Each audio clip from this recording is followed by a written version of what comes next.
राधे राधे। कौन सा ऐसा जादू है भाई? राधे राधे। बोले समस्त भयम भयानाप हारिणी प्रेम से स्थिति। बोलिए राधे राधे। समस्त भय का अपहरण करने वाली एक स्थिति जागृत होती है। कैसे जागृत होती है? अनंत महिमाशाली भगवान के नाम का जो स्मरण करता रहता है। हम अपनी कल्पना से भयभीत होते, कहीं कोई भय नहीं है। जहां भय लगा है वहां हमने देखा हमारी कल्पना हमको भयभीत करती है। नाम जब चल रहा है तो तुम्हें भय कोई परास्त नहीं कर। भयम भयानाम हारिणी, समस्त भयों का अपहरण करने के लिए नाम विराजमान है। चौथी स्टेज में कैंसर, अब कभी भी शरीर छूट सकता है। और पूरा तिलक लगाए मुस्कुराते हुए बात कर रहे थे। बोले बस बल है राधा नाम का।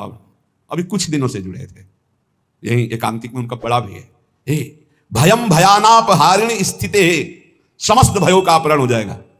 विश्वास करो, तुम कितने दिन पैसा कमा लोगे, कितने दिन भोग लोगे, कितने दिन परिवार को संभाल लोगे। हरि गुरु का अंतर से भाव तुम्हारे नहीं जुड़ पा रहा है तो क्या तुम अविनाशी हो? अगर आज मर गए तो तुम्हारी पत्नी, तुम्हारे पुत्र, तुम्हारा परिवार कौन चलाएगा? विश्वंभर भगवान। तो आज विश्वास क्यों नहीं करता भगवान पर? अपने पर क्यों ले रहा है कि अगर नहीं हुआ तो मैं बर्बाद हो गया? बर्बाद तू तो है ही। आबाद कब तू हुआ था? आबाद तो उस क्षण होता है जब उस ईश्वर का आश्रय ले लेता है और पूरा भरोसा ईश्वर पे छोड़ देता है, उसे कहते हैं आबाद होना। अहंकारी कभी, अपने को कर्ता मानने वाला कभी आबाद नहीं होता। यही समय तो होता है उत्तर देने का, मैं आपका। सर्वस्व नष्ट हो जाए तो भी स्वामी मैं आपका। आपकी आज्ञा के अनुसार आपके विरुद्ध कभी नहीं चल सकता, चाहे प्राण चले। भगवत प्राप्ति ऐसे होती है। नौकाएं कभी डूबती नहीं, लड़खड़ाती नहीं, छेद होती नहीं। नाविक ने आज तक किसी को डूबने नहीं दिया, पार कर दिया है। चुपचाप बैठा रहे, दौड़ क्यों मचा रहा है इधर से उधर, पूरा बैलेंस बिगाड़ने की कोशिश कर रहा है। एक आदमी ट्रेन में दौड़ रहा था डिब्बे में, एक साधु थे। भाई मैं देख रहा हूं तू दौड़ रहा है, क्यों दौड़ रहा है? बोले हमको बहुत जल्दी पहुंचना है अमुक स्टेशन पे। पागल, ट्रेन चल रही, तू बैठ जा, तू बैठ जा, ट्रेन चल रही। ऐसे ही तू सच्ची मान, अध्यात्म की कोई दौड़ भाग नहीं होती।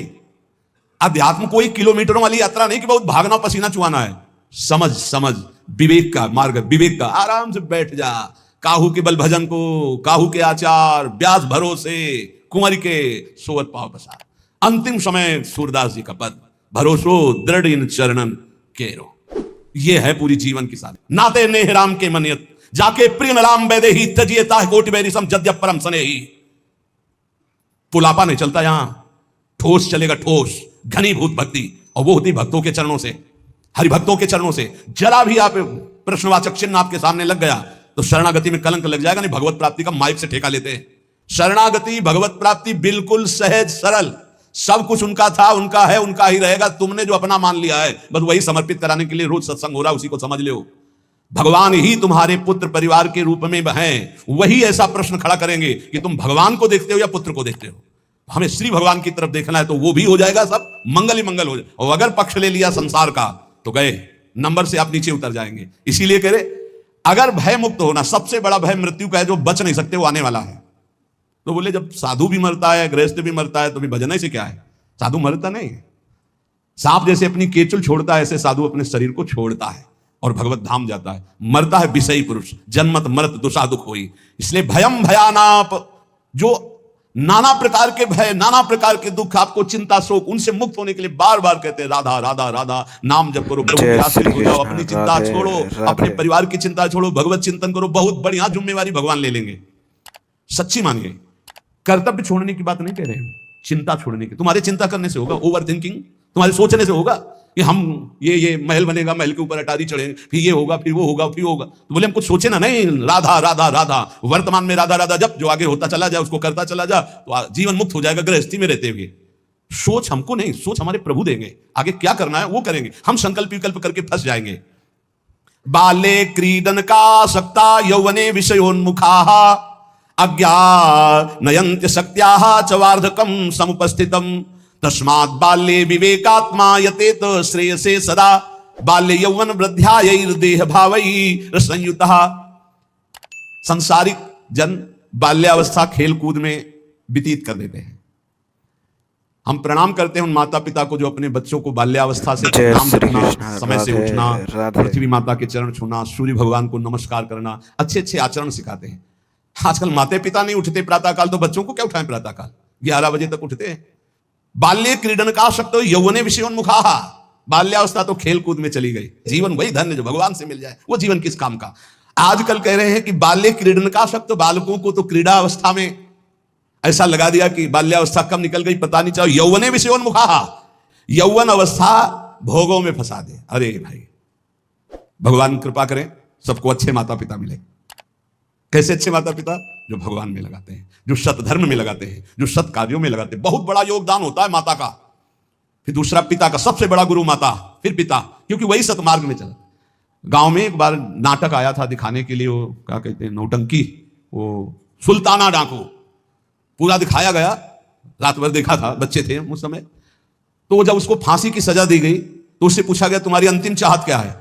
वो हम पूरी जिंदगी भर ध्यान रखा, बोले हमारी माता को हमसे मिले। जय श्री कृष्ण। राधे माता को जो ही माता मिलने आई तो गले लगे और दांत से पूरी नाक काट ली माता की। तो आप ईश्वर ने पूछा ये क्यों किया? बोले मुझे आज फांसी के फंदे में चढ़ाने वाली ये है। पहली बार हमने पेंसिल चुराई थी और जब इसको कहा कि मां मैं पेंसिल चुरा के लाया तो इसने कहा बहुत अच्छा बेटा, लिखने के काम आएगी। बस उसी दिन से मुझे लगा कि बहुत अच्छा कार्य है और आज मैं सुल्ताना डाकू बना और मुझे इसकी फांसी की सजा मिल रही। तो सबसे बड़ी अपराधिनी मेरी मां है जो मुझे इस मार्ग में। मां प्रथम गुरु है। आप अपने बच्चे को जैसे गर्भ से शिक्षा, अगर हम प्रार्थना करते हैं गृहस्थ में वो बच्चा गर्भ में आ जाए तो सहवास बंद कर दो, सात्विक भोजन पाओ, भगवत नाम कीर्तन सुनो, भगवत कथा सुनो, महान तीर्थों का भ्रमण करो अगर कर सकते हो, उससे तुम्हारे बालक के बहुत सात्विक संस्कार होंगे। यौवने विषयोन्मुखाहा, जवानी भोगों में व्यतीत करने के लिए प्रेरणा दी गई और अंदर और बाहर दोनों से संयोग बने, विषयों से हृदय मलिन हो गया। फिर कह रहे हैं अज्ञा नयंति असक्त्याहा, जो अगली अवस्था आई बुढ़ापा, वो तो असक्त, इंद्रियां वो वैसे ही चंचल, मन वैसे ही चंचल, शरीर असक्त। अब वो अंदर बैठे बैठे भोगों का चिंतन कर रहा है, उसकी दुर्गति हो जाती है, दुर्गति। इसलिए तस्मात् बाल्ये विवेकात्मा यतेतो श्रेयसे सदा।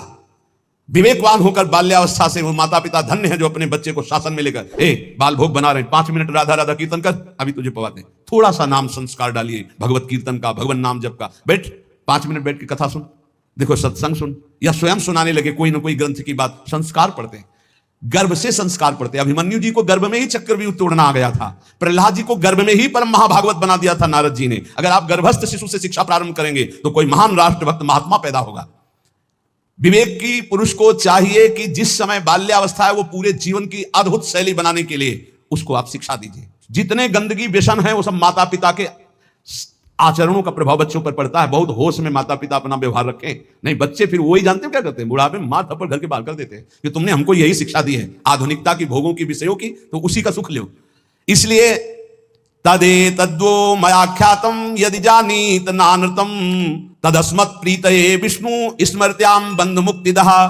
मित्रों, मैं तुम लोगों से प्रार्थना कह रहा हूं, तुम झूठ मत समझना। अगर समस्त दुख और बंधनों से छूटना है तो तुम केवल हरि स्मरण प्रारंभ कर दो।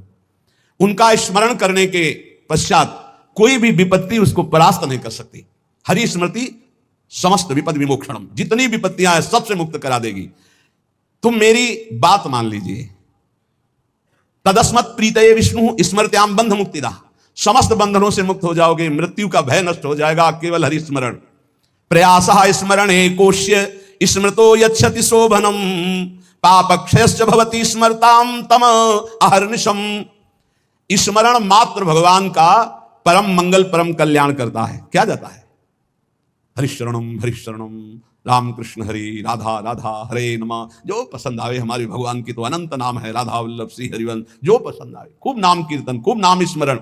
जो नाम स्मरण करता है समस्त मंगल समस्त कल्याण हो जाता है। अब आप बहुत ध्यान यहां दीजिए, नाम स्मरण प्रारंभ करेंगे तो 2 प्रक्रियाएं होंगी। यदि आपके पाप अधिक हैं तो तत्काल पाप नष्ट होना प्रारंभ हो जाएंगे। अब उसके लिए घटनाएं घटना प्रारंभ हो जाएंगी, विपत्ति, दुख, परेशानियां। आप ऊब मत जाना। और अगर आपके पुण्य अधिक हैं तो पुण्य शुरू हो जाएंगे। ये लाभ, ये लाभ, ये लाभ। तो आप वो नाम जप का लाभ मत मान लेना, वो नाम जप से दुख आ रहा है ऐसा मत मान लेना। वो शुभ अशुभ दोनों को नष्ट करके आपको अखंड आनंद प्रसन्नता की तरफ ले जा रहा है। इसलिए धैर्य चाहिए नाम जापक में। सुख दुख नाम का फल नहीं है, सुख दुख पाप और पुण्य का फल है। आनंद और प्रसन्नता ये नाम का फल है। प्रसन्नता ये ब्रह्म स्वरूप है। प्रसन्नता, हर समय प्रसन्न रहना, ब्रह्मभूता प्रसन्न आत्मा। जो रात दिन प्रभु का स्मरण करते हैं उनके सब पाप नष्ट हो जाते हैं। प्रभु में अहर्निश बुद्धि लगने के कारण प्रभु परम सुख समुद्र है, इसलिए वो सुख समुद्र हो जाता है, हर समय सुख में डूबा रहता है। तापत्रयणे भीतम यदे तदखिलम जगत तदा सोचेषु भूतेषु द्वेषम प्राज्ञः करोति कहा। ये संसार 3 तापों से जल रहा है। तुम शोचनीय पुरुषों जैसे जलने के लिए तैयार मत हो। अगर तुम बचना चाहते हो तो बच सकते हो नाम जप के, नहीं तो कैसे कैसे मृत्यु अपहरण कर रही है। बैठे हैं आराम से कुर्सी में, पीछे से पूरी दीवार गिरी, मर गए। एक एक क्षण में मृत्यु तो काल कवल कर रही है, और हम सोच रहे हैं सब कुछ काम हो जाए फिर एक बैठकर भजन करेंगे या तीर्थयाटन करेंगे। मृत्यु तुम्हें तीर्थयाटन और भजन के लिए समय नहीं देगी। आज अभी से भजन शुरू करो। बद्ध वैराणि भूतानि द्वेषम कुर्वन्ति चेततः सुशोच्यान्यति मोहेन व्याप्ता नीति मनीषिणाम। यहां भजन तो करते नहीं, एक